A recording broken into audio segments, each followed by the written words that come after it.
Assalamualaikum teman-teman Kak Ni. Wah, gak kerasa ya udah memasuki awal tahun 2022 aja. Sebelumnya, Kak Ni mau tanya, gimana kabar teman-teman?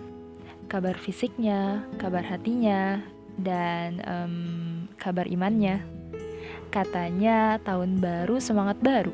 Tapi bener gak nih? Oke, di podcast kali ini kita akan mengudara bersama membahas kefuturan. Ngomongin soal iman, gak bisa kita pungkiri, pasti ada dari pendengar podcast ini yang sedang merasa futur. Wait, apa itu futur?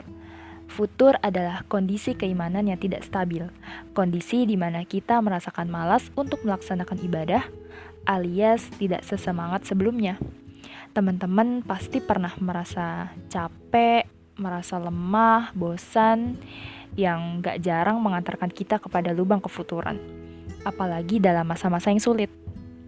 Bahkan ketika bahagia pun kita juga bisa lalai pada hakikat kita sebagai manusia. Kenapa? Jawabannya satu, karena hati manusia itu lemah, mudah sekali terbolak-balik.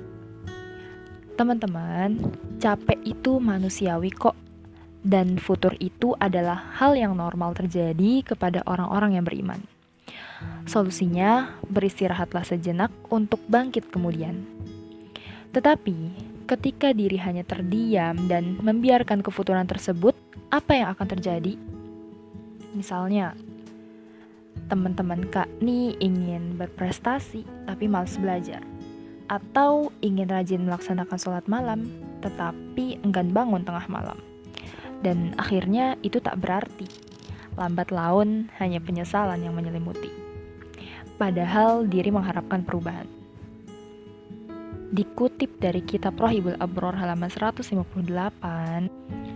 sahabat Umar bin Khattab radhiyallahu ta'ala anhu pernah mengatakan, sesungguhnya hati itu memiliki masa bersemangat kepada kebaikan dan masa membelakangi kebaikan itu.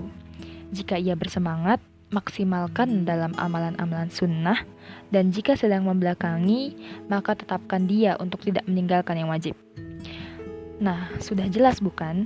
Hati memiliki titik semangatnya pada saat-saat tertentu. Kita gunakan sebagian waktu kita untuk bermuhasabah diri. Kira-kira apa ya sebenarnya yang harus diperbaiki dan ditingkatkan? Tapi percaya deh teman-teman, kita pasti bisa bangkit dari kefuturan dengan usaha dan doa. Dan kefuturan ini harus diobati secara perlahan, dipaksa lagi seperti awal kita memulai sesuatu. Memang gak semudah membalikan telapak tangan, tapi jangan sampai kita berputus asa ya. Ingat, masih ada Allah yang selalu menolong.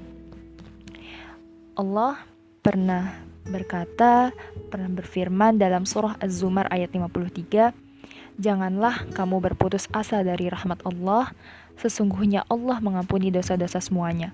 Sungguh dialah yang maha pengampun, maha penyayang. Solusi dari Kak Ni, ketika teman-teman sedang mengalami futur, teman-teman bisa menyelingi, melakukan apa yang menjadi hobi teman-teman, tentunya tidak sampai mengundang murka Allah ya. Dan teman-teman bisa perlahan-lahan melakukan rutinitas ibadah yang dulu dilakukan, dan berusaha konsisten dengan amalan tersebut. Karena ketika Allah menilai amalan bukan pada kuantitasnya, melainkan kualitasnya. Amalan yang sedikit dikerjakan namun secara kontinu dan sesuai sunnah Nabi SAW itu lebih dicintai Allah dalam meraih keistiqomahan di segala situasi. Yang terakhir, jangan lupa berdoa, meminta agar diberi kenikmatan dan keistiqomahan dalam melakukan ketaatan kepada Allah.